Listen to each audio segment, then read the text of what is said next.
recording.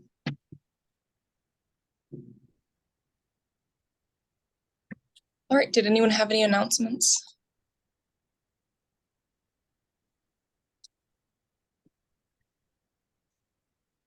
I will say we probably need to pick a time to break for the holidays and a time to come back after the holidays.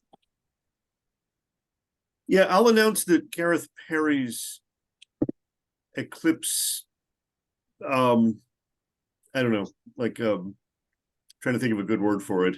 The eclipse irregulars meeting happened Monday afternoon, Tuesday. I've lost track of time, and it was really interesting. I encourage everyone who has an eclipse project that isn't already accounted for to stop by those meetings. Send me a note, and I'll send particulars if you want.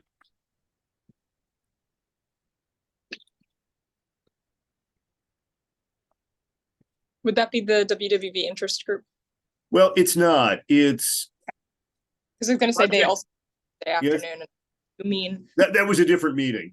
Fair. This was about research projects and other projects having to do with the April eclipse that weren't much announced yet, weren't on HAMSI's list, weren't on anyone else's list really.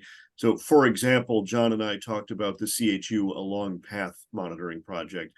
There were many others, and it really was interesting. They're not necessarily radio related. There is a national project going on in nature sound recording, for example, that Laura, my wife, whose area of scholarship is avian acoustics, will be involved with.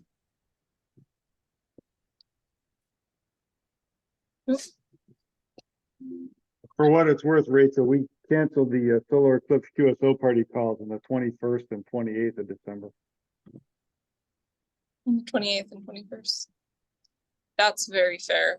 I think we should at least cut out those two closest to the like block of holidays. I don't know when we'll want to come back for January. The only reason I started the SEQP thing back up on January 4th is because literally we're down to 3 months at that point to the eclipse. So that's fair. I might talk to Dr. Frizzell about it.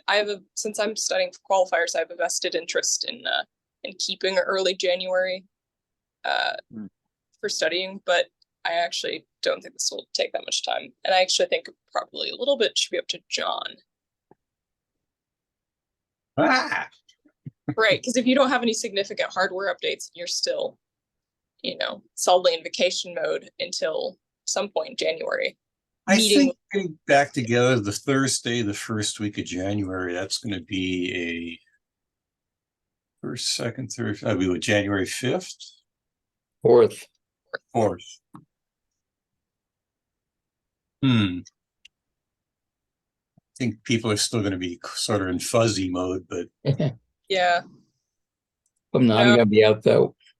I'm gonna be out that way anyway. My wife has surgery that morning.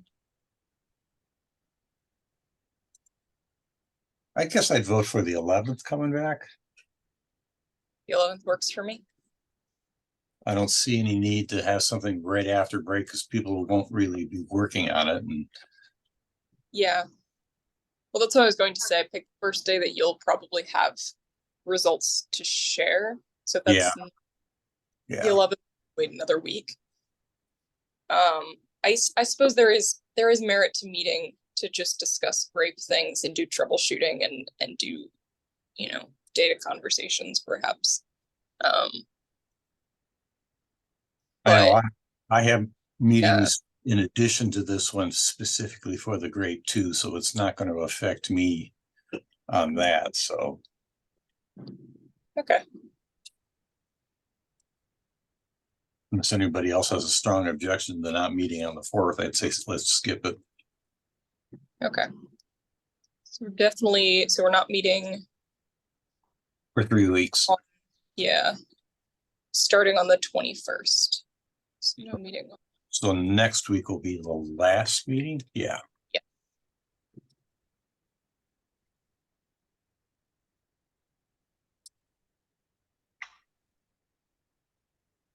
Yeah, okay. Holiday break. Just so that we pin that down before I forget. And if you'd like, you can start Grape 2 updates. Okay, I did get information back from the board house about the logic board. They have approved my layout with my new fiducial placement. So I'm in the process of getting the board together and getting it to the board house to get the board PC boards themselves made, and then get them to the board house and all the parts hopefully before the 15th, which would be the end of next week, which is kind of pushing it because I'm not sure I'll get the boards back by then, but we're going to try. So, and the original RF deck boards are supposed to be back to me by a week from today, the 14th. January 24th, 24.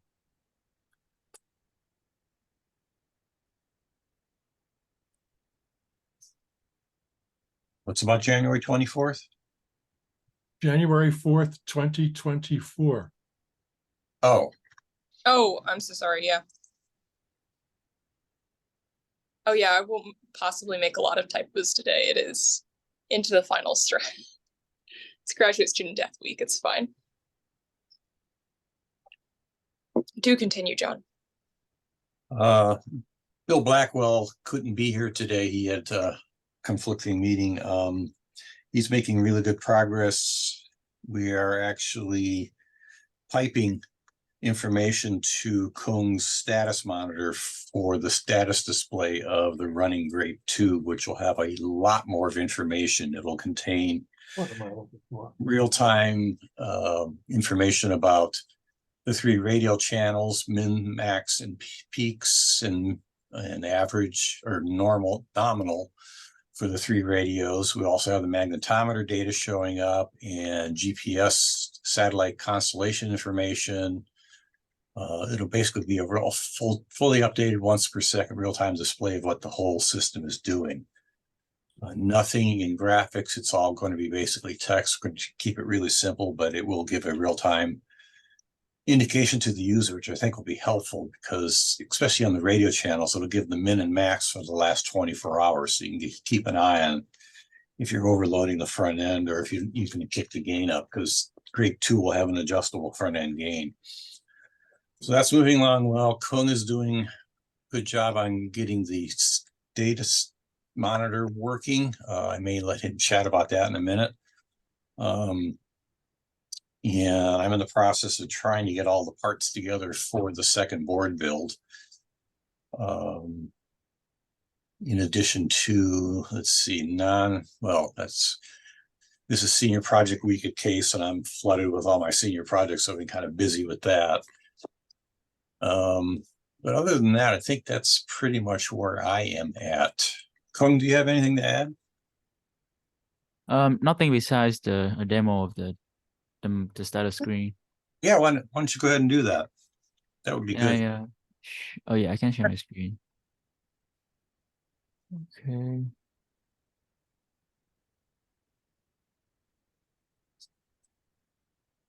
So here's the terminal. There it is. Now I'm gonna initiate. Oh wait, hold on. Let me first start this status monitor program. And now I'm gonna start the data collection software that Bill wrote, and you would see the data being piped over. The time is being updated in real time. Yep. And you will notice that the current data time is 1 second behind the GPS time, and that is intentional. Because that's the data that is being collected for the second that we're working on. So that's not a mistake, that's intentional. But you can see the three beacons with what's being decoded. Lat, long, and elevation aren't showing up yet. The min, max, and current frequency determinations for the three radios are there. Actually, I just realized I forgot the amplitude for the three radios. Guess I have some more work to do, Chuck Kung. Yeah. Minor details, yeah. It will also include the min, max, and average voltage levels for the peaks for the signals. So, but that gives you an idea what the display is going to be showing. So you can actually see in an instant what your radio is doing. You can see there's a satellite lock of 3D and the number of satellites that are being tracked and all that kind of stuff. So, Yeah, just a little bit more details on why there's a difference between these two time. This GPS date time is the actual current real world time, and this current data, this is the difference. So it takes about 1 second for the system to process the data. So it takes about 1 second for that data to actually reach the status monitor. That's why it's 1 second behind. well, it's actually you're in the process of receiving that data for the current second above for the one that you're displaying for the below one. So it indicates you can't display in real time what's being collected. Yeah. So it's always going to be 1 second behind. That's what it indicates. Because we're running a full 8,000 samples per channel, and obviously the 8,000th sample doesn't finish till the end of the second. So that's why there's the current data time stamp is 1 second behind. So, yeah, I got to add the peaks and the voltages and all that stuff. Good catch. Anyway, that's where we're at on that. I'm assuming the GPS information is coming. Yeah, we're probably going to grab that through the GPS daemon once we get that installed. That probably makes more sense than him transmitting it. But again, we're getting off track, but that's where we're at. Looks good though, Kung. Thank you. Nicely done. And of course, on the display terminal, the characters will be in green, not white, which will be easier on the eyes. Yeah, that's the default font and color of the Raspberry Pi terminal. Right. Yeah, what I'm using is a third-party one. Yep. Some of us that are vision compromised might like a larger font. I don't know if that's adjustable or not. It is in the terminal window itself, so you set that. So you can good. To a 14 or a 16 or an 18 point. It just makes things bigger. Good, John. Good. That's the beauty of the way we're doing it. We're not doing it graphically. We're positioning on the screen character-wise. So if you expand it, it'll just grow. So you should be good. Other than that, I don't think I have anything for build to update. We've been working on that. If something comes to me, I'll chime in later. But back to that. Okay. No updates from Bill. That's fine. Not here today. Okay. Yeah. Hadn't. Sure.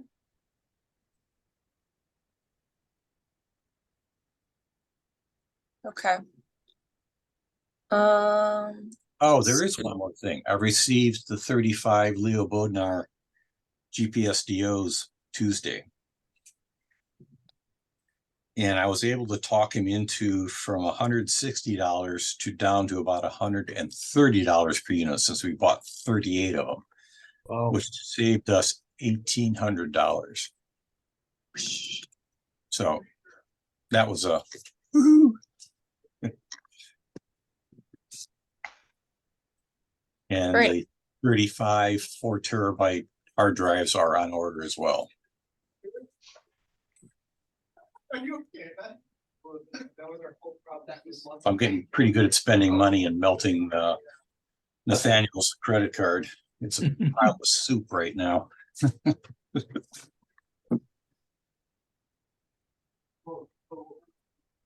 the last major purchase will be the board order for the RF deck, and then I'm pretty much done. So I'm getting close.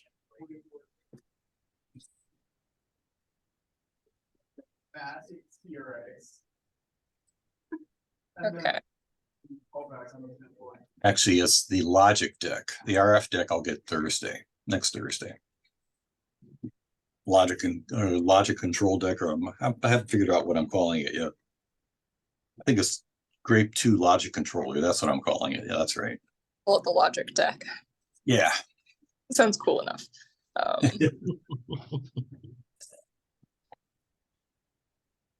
And for those of you keeping track, the RF deck has 248 parts, not including the PC board. So if you want to hand assemble one, have at. No thanks. Yeah, it's got 4 parts that are on 20,000 pitches, so it's a brutal board to do by hand. You should sell it to puzzle enthusiasts. Do a 200-piece soldering project.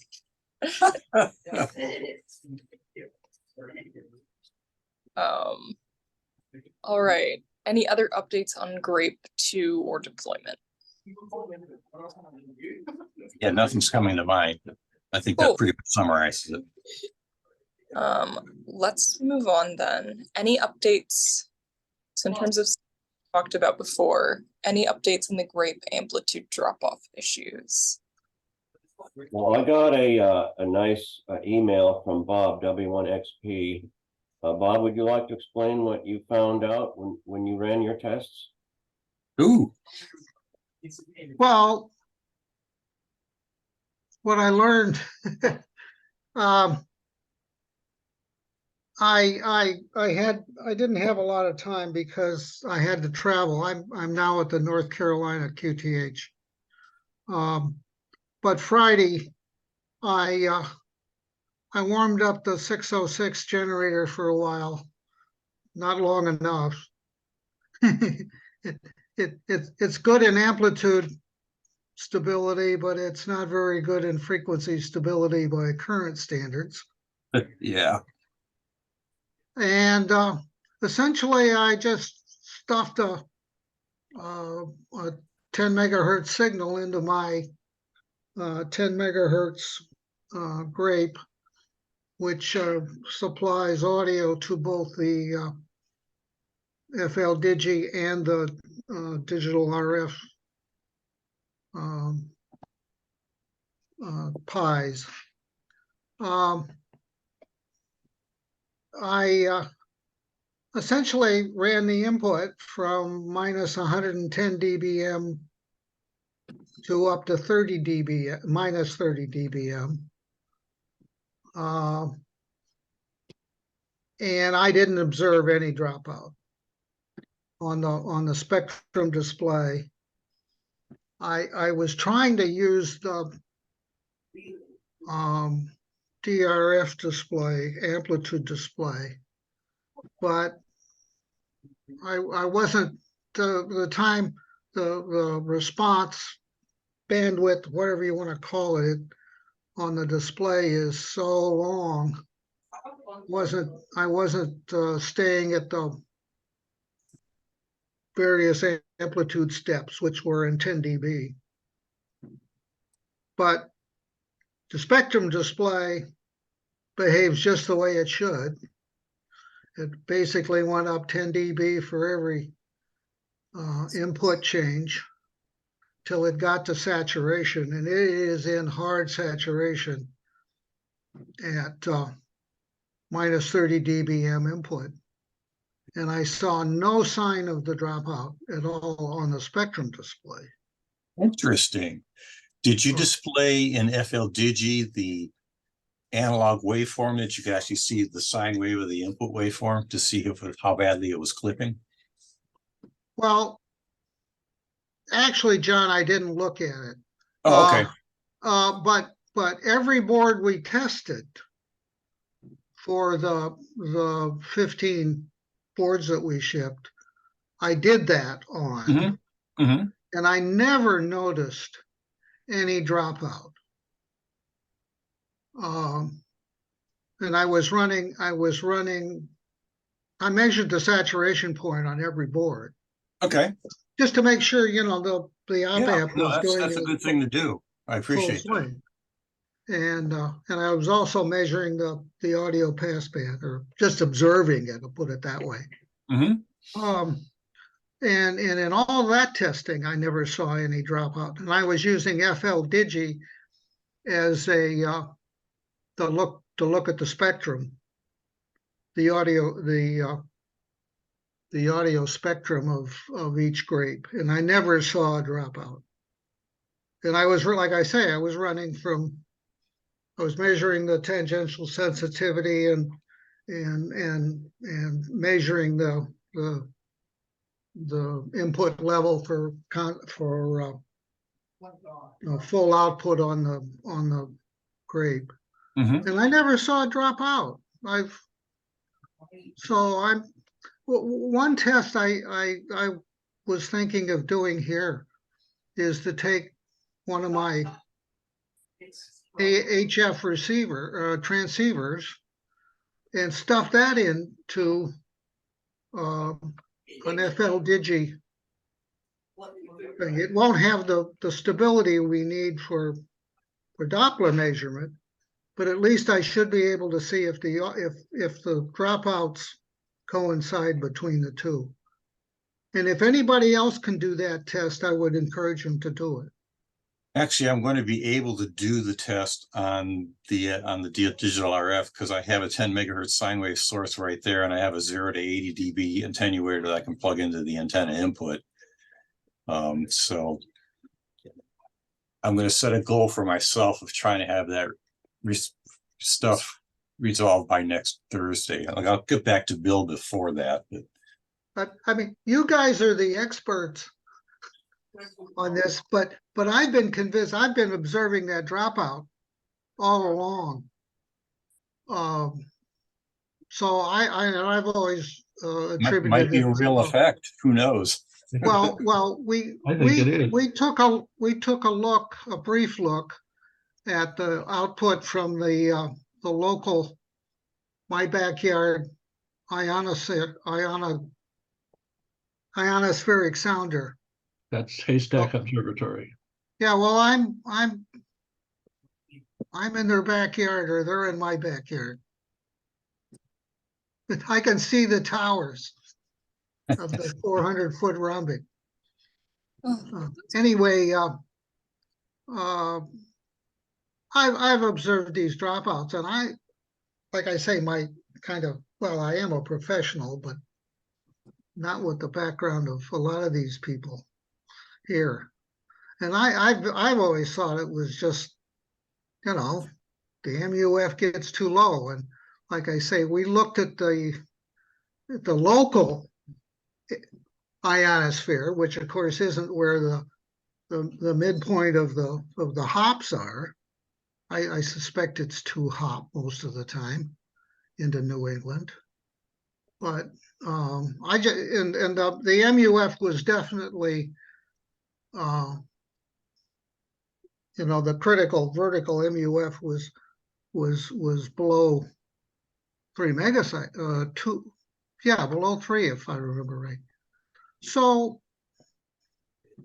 for what it's worth, that's my opinion. But and like I say, there's a lot of people here that probably could prove me wrong. But anyway,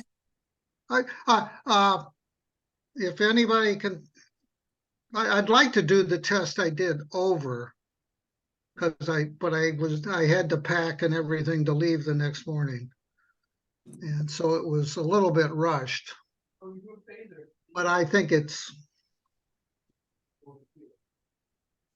proves to me anyway that it's not dropping out. Back to Ned. Yeah, so as far as we know, it is something outside the system, as far as we can tell so far. It's so widespread. Yeah, everybody, I mean, almost everybody sees it at one point or another. Do the people using seedless grapes still see it? Again, was the please. question? Are they You kind of, kind of broke up, Rachel. I didn't quite hear it. oh, do the people using not grape hardware still use it? So people seeing other receivers? The wild grapes or the Well, not Grapes of wrath. grapes The of wild grapes, I like it. Haven't done that study. like I say, I was thinking of setting that up here. I've got HF transceivers. I can just take the audio from WWV out and run it into. I've got a spare Pi and everything. So and I can tap off the audio into the Pi and see if it drops out at the same time as the grape here. If it drops out, of course. I will probably also take a look at some of the old data and see if I can compare it with anyone who submitted kind of FL Digi style data who doesn't have like grape listed as their hardware, because that might be interesting to check. I will probably not do it within the next 2 weeks though, because it is finals. Yeah, well, I'm going to be away also, so If but yeah. There was one additional announcement going back from 6VN. So if you are going to AGU, just missed this, you should check out the tour. Oops. There we go. Nah. Rachel, could you increase the font size, please? I could. I have it, the whole thing zoomed in, but I can also. Is that better? Or Yeah, thank you. Yeah.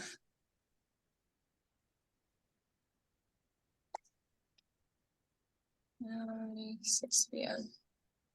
Okay. Okay, so that sounds like loads of fun. There's going to be a KPH tour, or if you're at AU or in that area.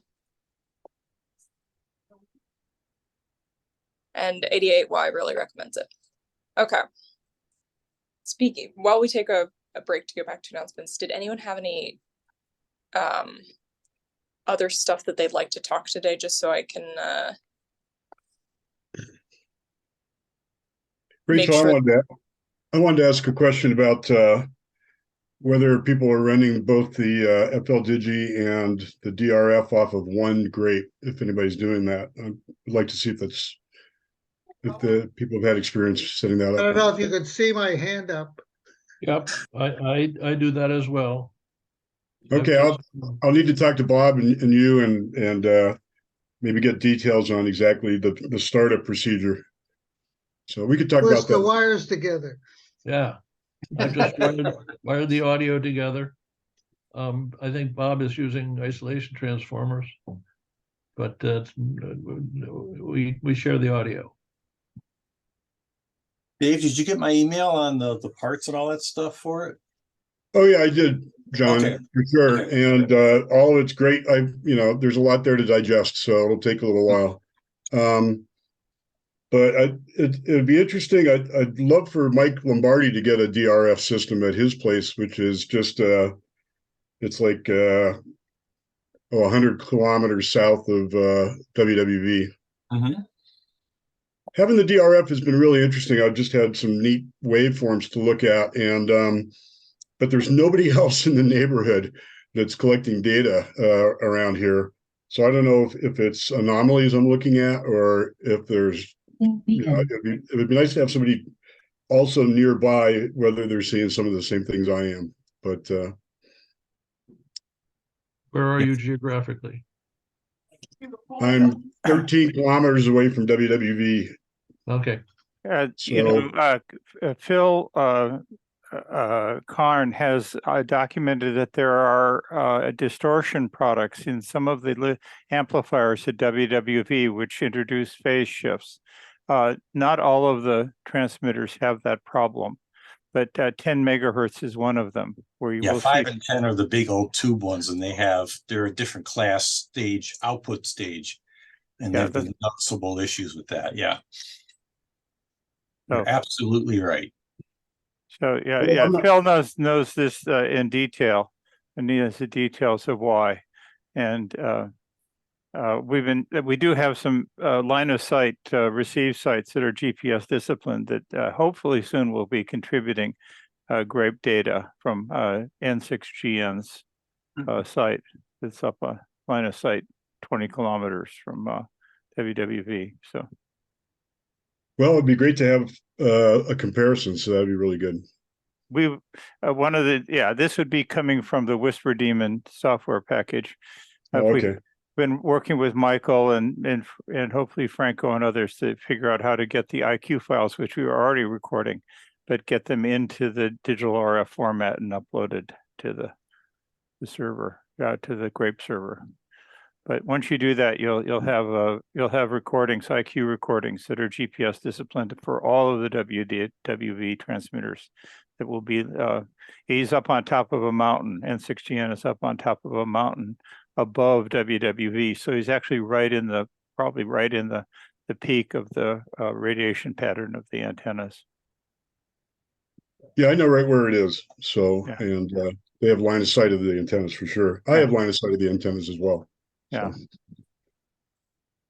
The thing I was just wondering about is that the Grape and the Leo Bodner have to be set by the FL Digi so that it works correctly with the FL Digi. And I didn't know if there was any dependency on the software setting anything from the DRF system that it had to talk to the Leo Bodner or anything like that. Actually, it's not actually set by FL Digi. I wrote some scripts and some custom software that talks to the Leo Bodnar through the USB port directly.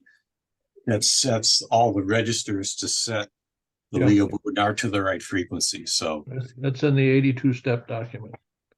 yes, Correct, but you have to set up the FL Digi first and get the correct frequency on it running. Well, you go through the 88 steps, or only those steps that set the Bodnar. Yeah, you And have then to it's set set, the and FL the Digi. DRF doesn't bother with it anyway. Yeah, FL Digi does not read the frequency from the Leo Bodnar. You set it manually to match what the Leo Bodnar is. But the Leo Bodnar is set by a program that's independent of FL Digi. My Bodnar is not connected to either Grape. It was set once, months, if not a year ago, on 10 megahertz, and I've got it on a separate power supply. So when I power down, actually, the way you do it is you set it, you save the settings so it wakes up that way, and you can power it off anything you want. So yeah, that's what I've done. Yep. So once you've set the frequency to 10 megahertz, it doesn't matter that it talks to the Raspberry Pi.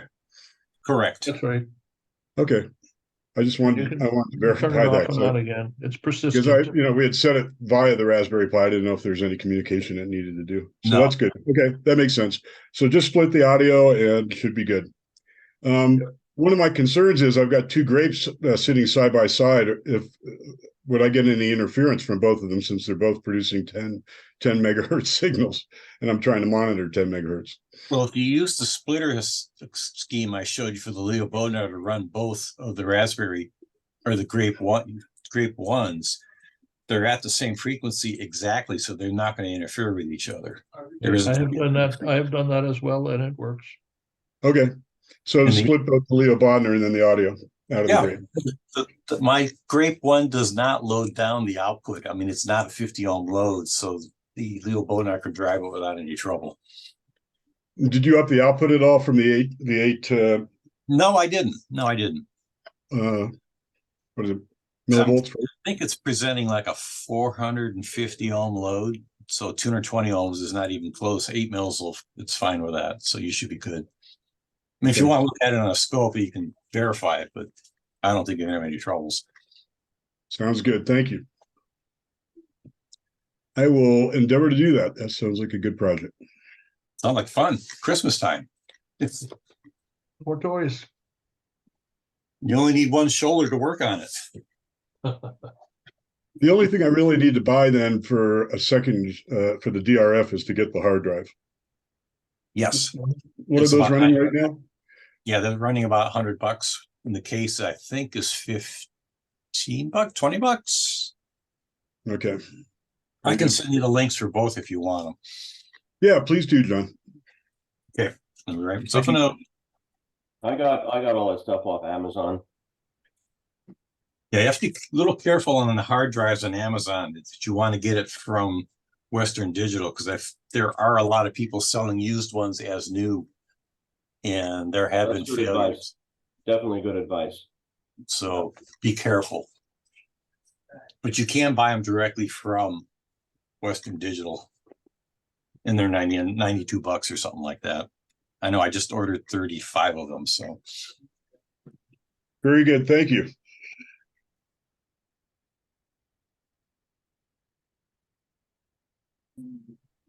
Okay. Yeah, so are there any other either new business or website updates, old business kind of stuff that anyone would like to talk about? Rachel, I have a Just, question about, let's see, software updates on the Grape ones of DRF.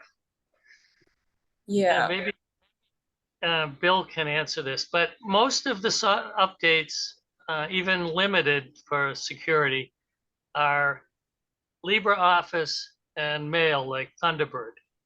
Is there any reason we can't just uninstall those applications so those updates won't be asked for anymore?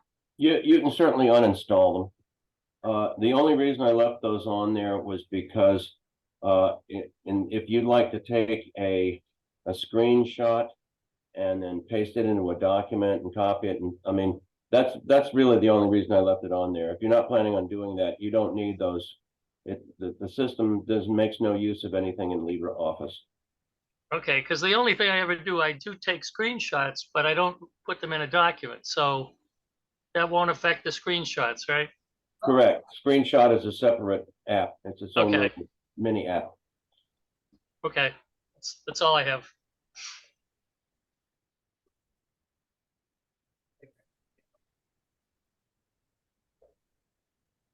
Okay.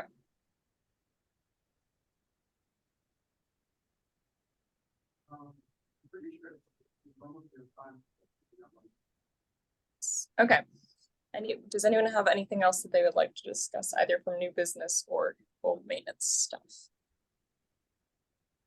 Mike Bass, WA9TKK. Go ahead.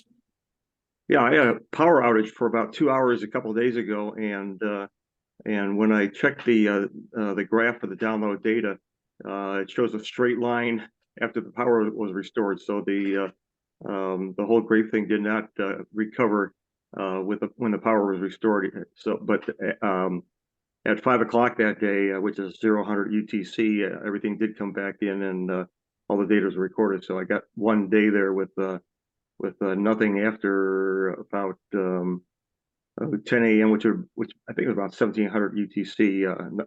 Everything was blank for that day. So if you ever have a power outage, then you probably have to go through the whole startup procedure gracefully, and I think that means getting the hard drive up first before you start the Grape board.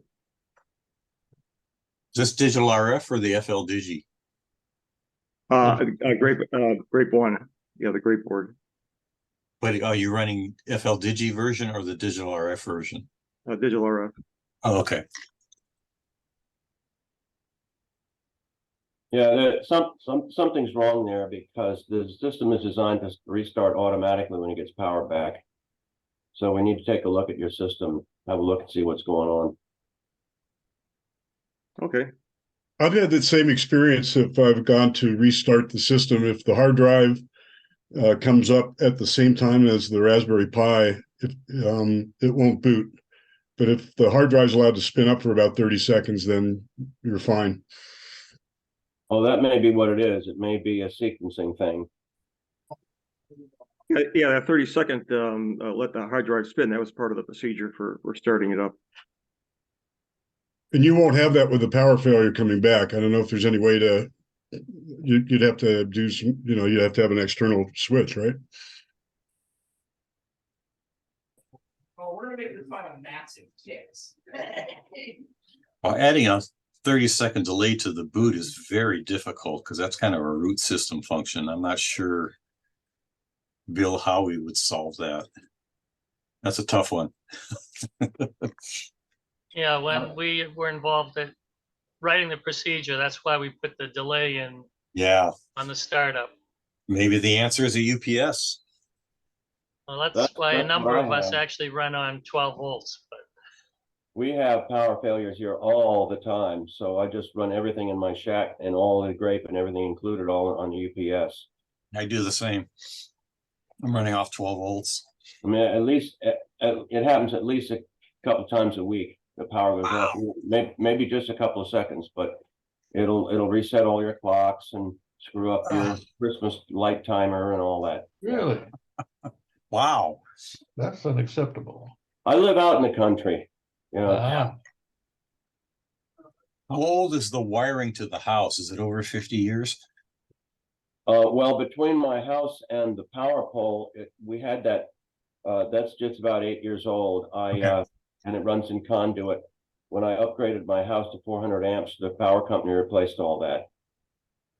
The reason I'm asking is in Cleveland Heights, the wiring is between 80 and 100 years old, and the copper is starting to crystallize and it's cracking and shattering. Oh my! Yeah, Ooh. they got a real infrastructure problem. So beware. You probably also have lead pipes going from your house out to the street. Yeah, well, that too, but we don't talk about that.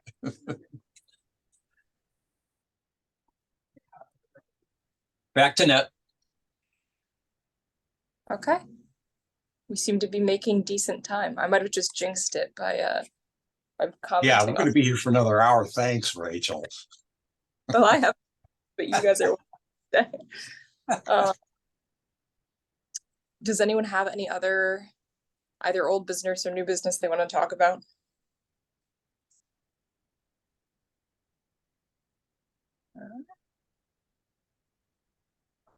Okay, I did mention that I put this on a while ago. I won't be at AGU, so maybe bother or talk to Dr. Frizzell if you're interested in doing an AGU get together. I'll have the rest of it there. Anyone have any further updates, comments, questions? I guess we could end early. Oh my gosh. It's a miracle. I'm kidding. Wow. But so we'll meet next week, and then that will be the last week before holiday break. And I have my homework assignments. Dave, would you like to stand by afterwards and I can talk to you about the interface to the grapes? The two, is Dave Schwartz still on? I'm here. Yeah. If you wanna stand by, we could chat about that for a minute. Rachel, if you could leave it on, that would be great. Okay. Thank you. Yeah, just All right. remember to shut off the recording if you don't. Yeah, Yes. turn off the recording. All right.